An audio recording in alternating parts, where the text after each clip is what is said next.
Bonjour à tous. Voilà, aujourd'hui c'est un peu spécial pour moi, et peut-être pour vous aussi, parce que je suis seul à l'église, avec mon frère qui est là, qui est en train de visionner et d'enregistrer ce message-là. Voilà, donc on entend beaucoup de choses aujourd'hui à travers la situation dans le monde entier, à travers ce qui nous arrive. On parle du coronavirus, on parle de beaucoup de choses. Et j'ai déjà partagé avec plusieurs personnes que j'entends le monde politique parler, j'entends le monde scientifique parler, et des fois je me pose la question, où est l'Église?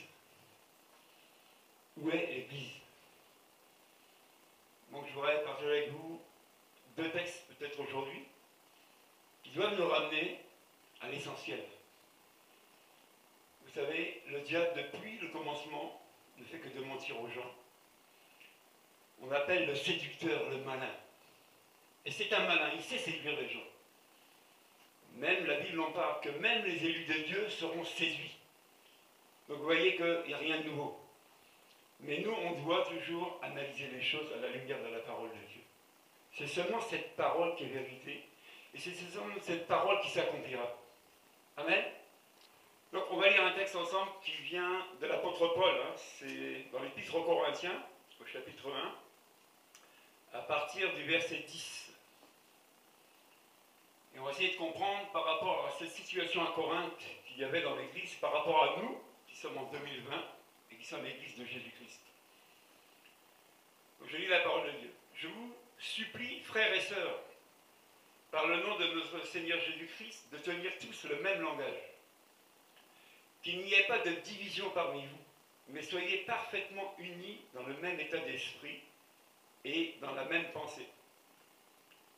En effet, mes frères et sœurs, j'ai appris à votre sujet, par l'entourage de Chloé, qu'il y a des rivalités entre vous. Je veux dire par là que chacun de vous affirme « Moi, je me rattache à Paul, et moi à Apollos, et moi à Céphas, et moi à Christ. Christ est-il divisé? Paul a-t-il été crucifié pour vous? Ou c'est au nom de Paul que vous avez été baptisés? Je remercie Dieu de ce que je n'ai baptisé aucun de vous, excepté Crispus et Gaius. Ainsi, personne ne peut dire que j'ai baptisé en mon nom.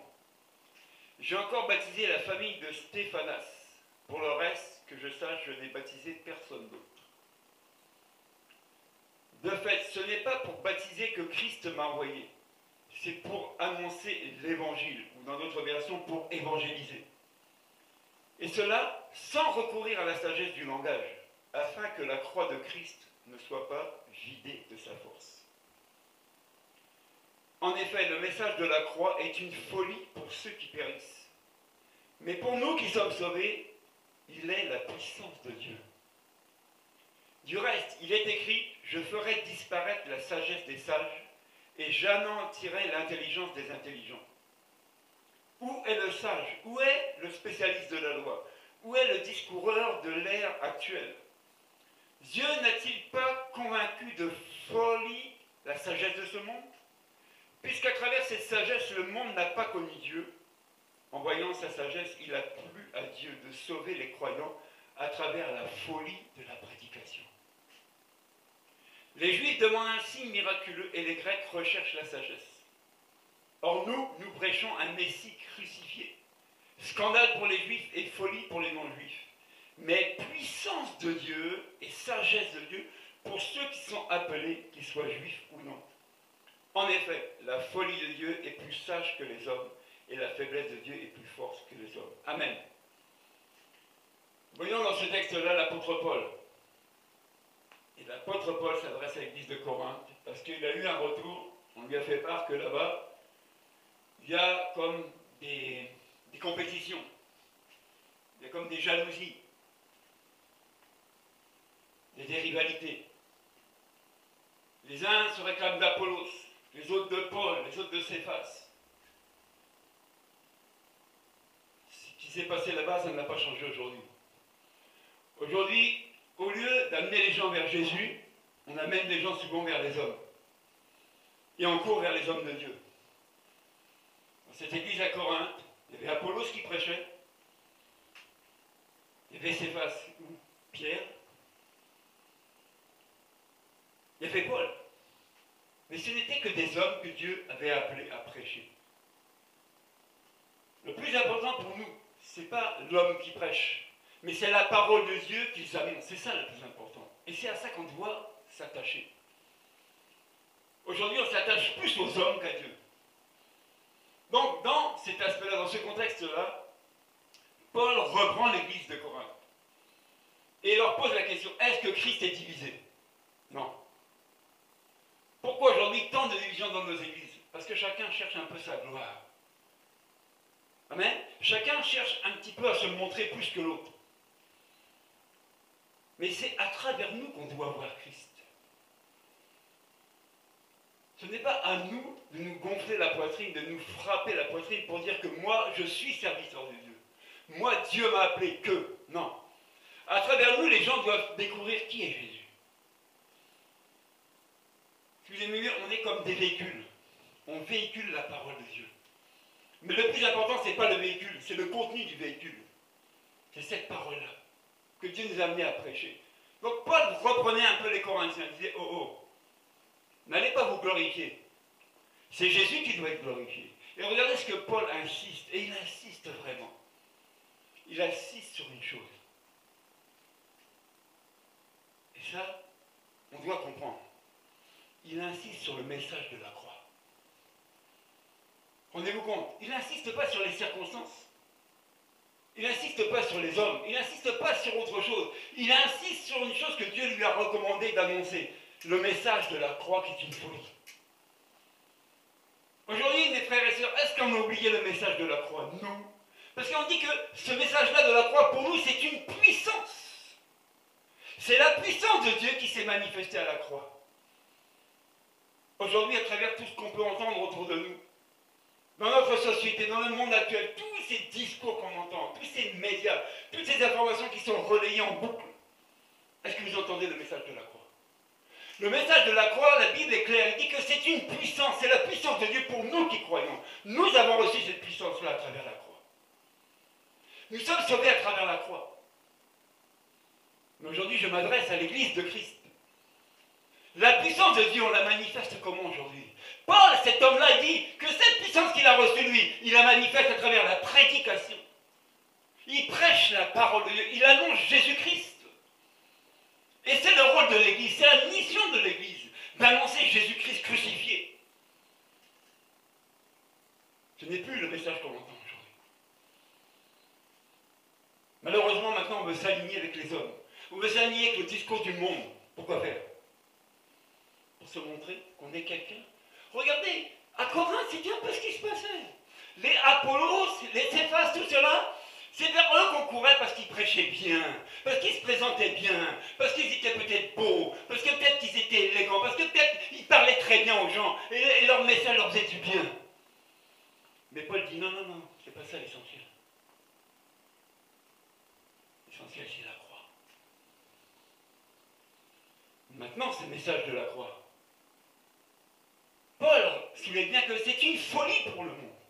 Pour les croix, c'est une folie. Quand tu parles de Jésus à quelqu'un aujourd'hui, quand tu arrêtes sur ton chemin dans la rue, les gens disent oh, oh, c'est bon, vos histoires là. On n'y croit pas. On n'y croit pas à votre Jésus.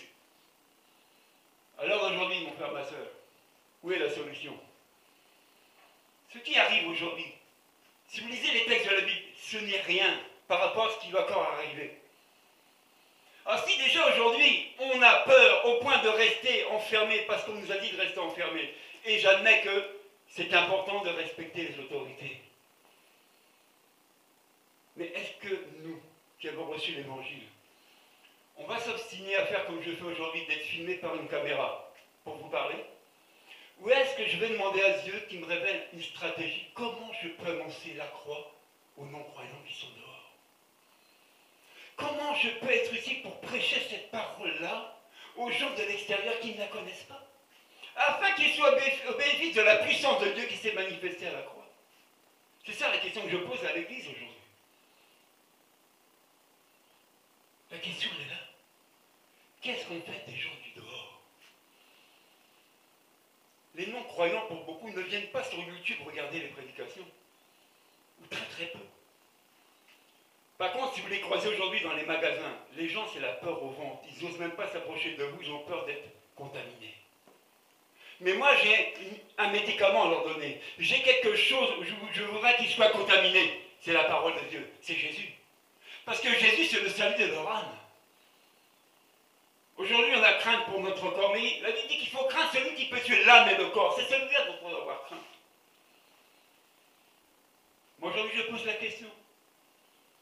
Cette puissance que Dieu a manifestée à la croix, nous qui en sommes au bénéfice, la Bible dit, qu'est-ce qu'on en fait? Est-ce qu'on la manifeste aujourd'hui? Est-ce qu'on la manifeste? Toute la question, elle est là. Regardez, Paul dit que Christ crucifié, ils disent que c'est la puissance de Dieu, c'est la sagesse de Dieu pour ceux qui sont appelés. Où est la sagesse des hommes aujourd'hui pour nous faire comprendre je ne sais quoi encore aujourd'hui? Regardez, dans tout ce qui se passe, on cherche une solution assez juste. Pour ma part, si on dit virus, on doit savoir qu'il y a un vaccin quelque part. C'est comme ça qu'on arrive à mettre fin à des virus. C'est comme ça qu'on arrive à guérir les gens qui sont malades. Et je dis gloire à Dieu pour l'intelligence que Dieu donne aux hommes dans la recherche, tout ce qui est scientifique. Et je dis qu'il y a une sagesse qui est encore plus importante et plus grande que celle des hommes. C'est la sagesse de Dieu, c'est de savoir qui est Jésus. Aujourd'hui, est-ce qu'on consulte Dieu dans toutes les décisions que nous avons à prendre? Est-ce qu'on analyse toutes ces situations qui nous viennent de droite et de gauche à la lumière de la parole de Dieu pour dire où est le message de Dieu aujourd'hui? Qu'est-ce que Dieu veut nous faire comprendre ou entendre à travers ces situations dans le monde entier pour ce virus qui sévit? Je reviens encore à dire où est le message de l'Église à cette nation, à cette population qui ne connaît pas l'Évangile. Quand j'étais en train de réfléchir, en tant que responsable d'église, comment gérer le troupeau? Comment faire avec mes frères et sœurs pour fortifier leur foi? Parce que la Bible dit que Dieu ne nous a pas appelés à juger, mais à prêcher la parole de Dieu. Et c'est là que Dieu m'a inspiré d'un texte que j'ai imprimé. Je vais vous le lire. J'ai dit à tous les membres de l'église, là où vous habitez, imprimez ce texte-là en quantité. Et quand l'occasion vous est donnée de sortir de chez vous avec, bien sûr, une attestation, l'attestation qu'on va remplir avec les critères de notre déplacement pour obéir aux autorités. Et je vous encourage à le faire, c'est vraiment important. Mais je dis, les gens que vous allez croiser, offrez-leur ce texte-là. Offrez-leur cette lecture-là. Je vais vous la lire, cette lecture. Elle dit, aujourd'hui encore, nous constatons devant les situations difficiles et de plus en plus graves l'impuissance des hommes. Ils sont limités dans tous les domaines. Que faire? Qui a la solution? Dieu nous l'a donné il y a plus de 2000 ans en envoyant son Fils unique Jésus-Christ. Il s'est livré à la croix afin de mourir à cause du péché. Sous-entendu, la désobéissance à Dieu, ce qu'on appelle le péché. D'où les conséquences. Maladie, violence, pauvreté, guerre, famine, meurtre, adultère, tristesse, solitude, et j'en passe. Aujourd'hui, Dieu vous appelle à être réconcilié avec lui en acceptant son Fils Jésus-Christ comme Seigneur et Sauveur. Tournez-vous vers Dieu en changeant d'attitude, sous-entendu la repentance, afin d'être pardonné de tout ce que vous avez fait de mal aux yeux de Dieu et d'avoir accès à la vie éternelle. Dieu vous aime. J'ai cité le verset Jean 3,16 que nous connaissons. Car Dieu a tant aimé le monde qu'il a donné son Fils unique, afin que quiconque croit en lui ne périsse point, mais qu'il ait la vie éternelle. La décision vous appartient aujourd'hui, maintenant, de croire ou non. Vous voyez, c'est pas grand-chose. Mais moi, je suis convaincu que c'est pas grand-chose.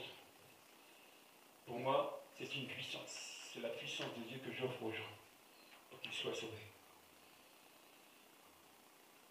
Vous savez, je dis tout le temps, je peux voir quelqu'un qui a faim. Et c'est triste de voir les gens qui ont faim. Je peux avoir de quoi lui donner à manger, c'est bien, je peux le faire.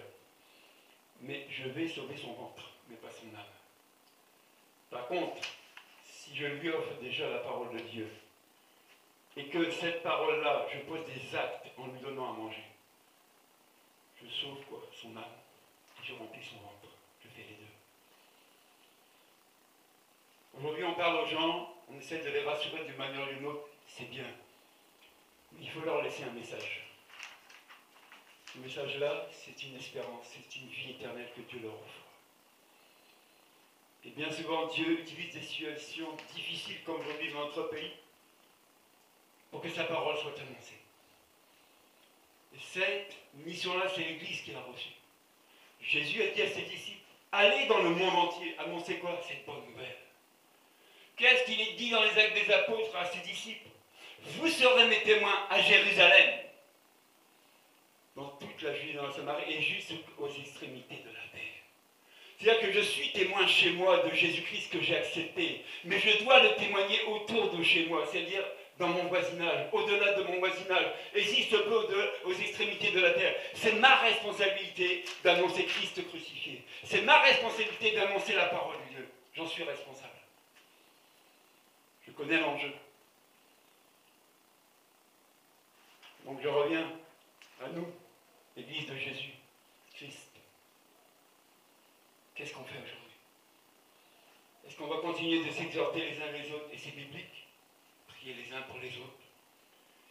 Ou est-ce qu'on va considérer que le plus important, c'est le salut des âmes, les gens qui sont à l'extérieur, ceux qui ne connaissent pas encore Jésus? Est-ce que ce n'est pas ça la priorité aujourd'hui?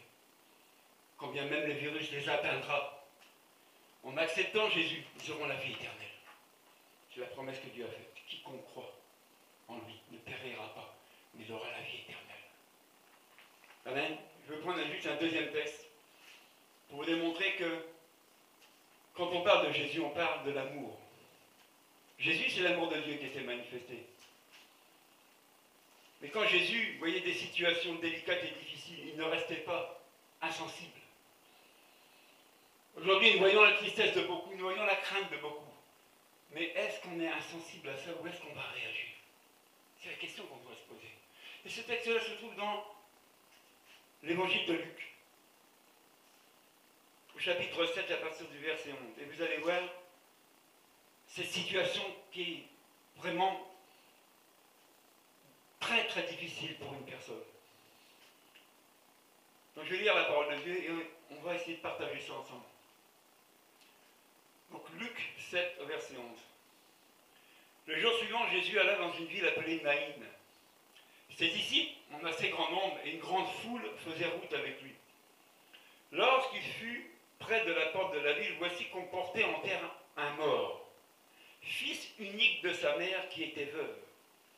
Beaucoup d'habitants de la ville l'accompagnaient. En voyant la femme, le Seigneur fut rempli de compassion pour elle et lui dit, ne pleure pas. Il s'approcha et toucha le cercueil. Ceux qui le portaient s'arrêtèrent. Il dit, jeune homme, je te le dis, lève-toi. Et le mort s'assit et se mit à parler. Jésus le rendit à sa mère. Tous furent saisis de crainte et ils rendaient gloire à Dieu en disant, un grand prophète a surgi parmi nous et Dieu a visité son peuple. Cette déclaration sur Jésus se propagea dans toute la Judée et dans toute la région. Amen. Regardez ce contexte-là. On dit qu'il y avait une dame qui était veuve. On ne sait pas depuis combien de temps elle a perdu son mari, mais elle est veuve, elle n'a plus de mari. Pour ceux, et j'espère encore, qui aiment leur femme, ou les femmes qui aiment leur mari, dès que l'un des deux décède, c'est un gros coup pour l'autre qui reste. C'est une souffrance, c'est souvent le chagrin ne s'éteint pas. C'est là qu'on doit aussi porter ces familles-là qui sont dans le deuil. Donc, cette femme était déjà veuve. Et la Bible dit qu'on est en train d'enterrer son fils unique. Elle n'en a pas deux, elle n'en a qu'un. Et son fils vient de mourir. Et le cortège passe et on va enterrer l'enfant. Pour ceux et celles qui ont dû assister à des enterrements, c'est très très difficile qu'on voyait les familles pleurer, les familles crier parce que leurs proches, ils vont en être séparés. Il sera mis en terre, on ne verra plus. Et c'est cette séparation qui est difficile à gérer, la mort. Mais regardez ce qui se passe. Jésus, on ne l'a pas appelé, mais Jésus a vu a vu la tristesse de cette femme. Jésus a sondé les sentiments de cette veuve. Et il avait dit que Jésus était rempli de compassion. J'en amène encore l'Église à avoir la compassion de nos frères, de nos sœurs et des gens de ce monde. Ce qui se passe aujourd'hui à travers ce virus. Beaucoup sont déjà dans le deuil, beaucoup sont dans la tristesse. Mais où est la compassion de l'Église manifestée à travers Jésus? Jésus, cette compassion l'a poussé à faire quoi? À ressusciter l'enfant. On a vu tout à l'heure que la croix, c'est la puissance de Dieu qui s'est manifestée. La puissance de Dieu pour celui qui croit. Jésus, c'était la puissance de Dieu. Jésus a ressuscité cet enfant-là. Qui aujourd'hui est capable de ressusciter un mort? Dites-moi-le. La Bible est claire. Au nom de Jésus, les morts ressuscitent. Qui le croit encore aujourd'hui? Qui est convaincu que même mort, tu peux qu'en ressusciter la personne si tu annonces le nom de Jésus? Et il y a des témoignages que des gens étaient morts et on a prié pour eux au nom de Jésus et ils sont ressuscités. Vous voyez, où est l'Église aujourd'hui? Il est vrai qu'on doit pleurer avec ceux qui pleurent, mais on doit aussi se réjouir avec ceux qui se réjouissent. Mais le plus important, mon frère, ma soeur, c'est pas de penser à nous. Nous, on a une garantie auprès de Dieu parce qu'on a cru, on a accepté Jésus, on a une garantie de vie éternelle. La Bible est claire, quand bien même mort, vous vivrez. Mais celui qui est dehors, qui vit encore aujourd'hui, s'il meurt sans Jésus, c'est fini. Il n'a aucune espérance de vie éternelle. Voilà pourquoi je voudrais qu'on s'encourage mutuellement, qu'on s'exhorte à travers des prières, des supplications, des hymnes. Que l'Église de Christ se lève pour annoncer cette parole-là. Je veux croire, ne vous faites pas séduire par les discours. Même les vidéos sur YouTube ou sur Internet, il y a des fausses vidéos. On prend des images d'une situation qui s'est passée il y a 10 ans, on vous les ramène aujourd'hui pour vous montrer ce qui se passe. C'est du montage, c'est du mensonge. La réalité aujourd'hui, elle est là.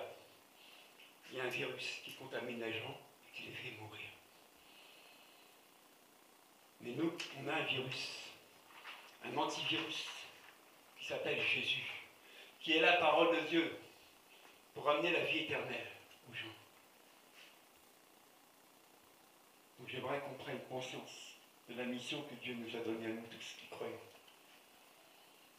Faisons notre part et Dieu fera la sienne.